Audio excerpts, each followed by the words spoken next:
Bon, bah, si c'est pas joli, je les laisse. Vous avez réussi à accrocher les sacs avec du raffia? Oui. Bon alors, ça c'est bon. Là, on a 72 variétés à récolter aujourd'hui, à multiplier ou à sélectionner en tout cas. Enfin, moi, je vais juste garder celles qui me plaisent, peut-être une petite dizaine. Voilà, il y en a qui rigolent parce qu'on ramasse des blés au ciseau. À Triptolem, on a le projet Pays Blé. Et donc, c'est un travail en partenariat entre chercheurs, paysans et boulangers. Chacun met du sien, on mélange tout ça, on teste pour réussir à refaire des blés qui soient adaptés au terroir, qui plaisent aux paysans. Ça se passe super bien et puis c'est vraiment un projet qui a du sens. Autant pour les paysans que pour les chercheurs et que pour les boulangers qui eux retrouvent après ça dans le goût de leur pain et du coup cherchent aussi les qualités gustatives du pain. Donc on met l'étiquette dedans, hein, l'identification là. Ouais, très important. On a des petits sachets de 20 grammes avec une quarantaine ou une centaine de graines, C'est important de ne pas les mélanger, donc on fait ce travail un peu méticuleux de ramasser les blés au ciseau pour arriver à sauver ces variétés, à pouvoir les observer une à une tranquillement. Ouais, bon bah voilà pour celle-là, hop. On va tout ramasser mais...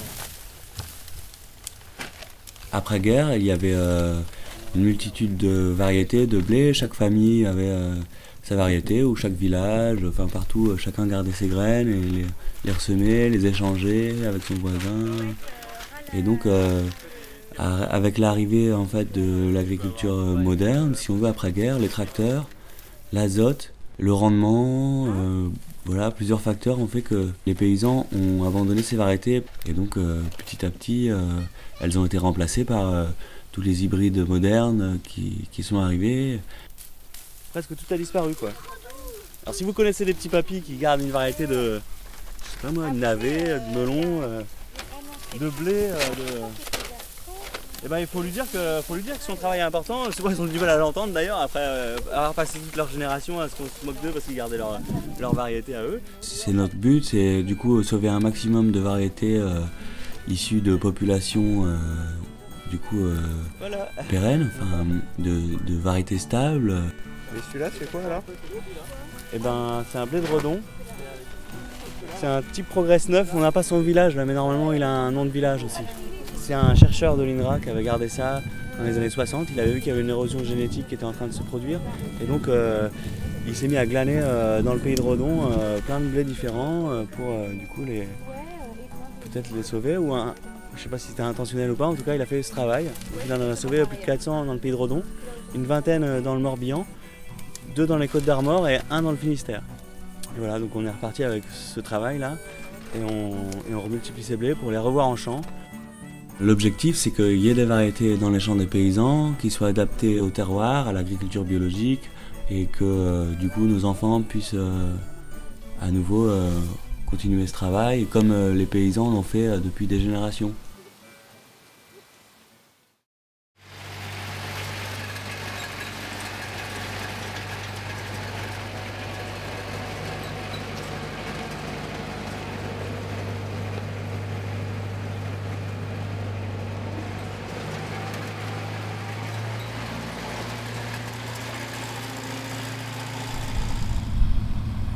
Alors du coup, une fois qu'on a ramassé ces blés au ciseau, on passe quand même à la vitesse supérieure et donc on sort la petite moissonneuse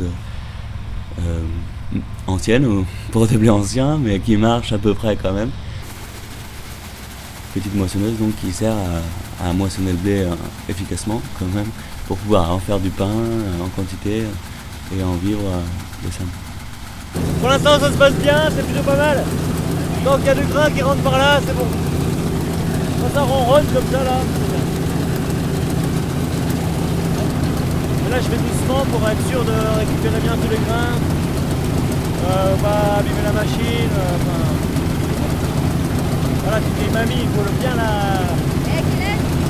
Elle a mon âge. Elle est de 80. On va foutre la pâtée aux Anglais. C'est une variété anglaise.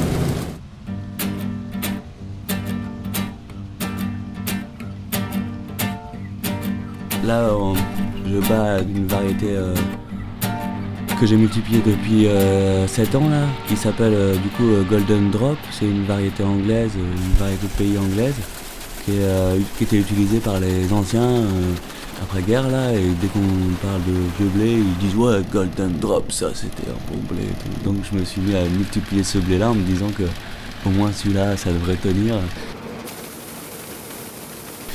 Et donc ça marche, c'est un blé qui se tient bien, qui fait un bon petit rendement. Et donc cette année, on va pouvoir commencer à faire du pain avec pour pouvoir le tester en boulange, quoi.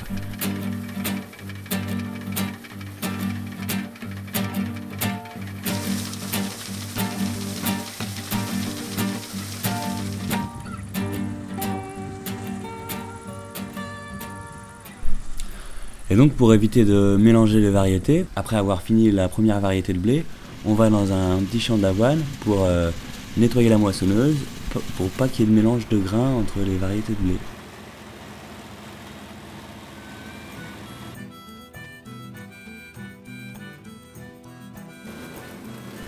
Et du coup c'est une très belle variété d'avoine qui s'appelle Panache du Roi. Et que c'est pas seulement pour nettoyer la moissonneuse qu'on l'a fait, c'est aussi parce que c'est une variété à garder. Elle fait une superbe paille d'1,50 m, 1,70 m et elle fait un bon grain bien blanc, très bon pour les animaux. Et voilà l'avoine de la ferme du Méhote, du coup où je cultive quelques hectares grâce à Patrick et à Yves, son père, qui est là présent à nos côtés pour sécher le grain et continuer le travail dans le temps.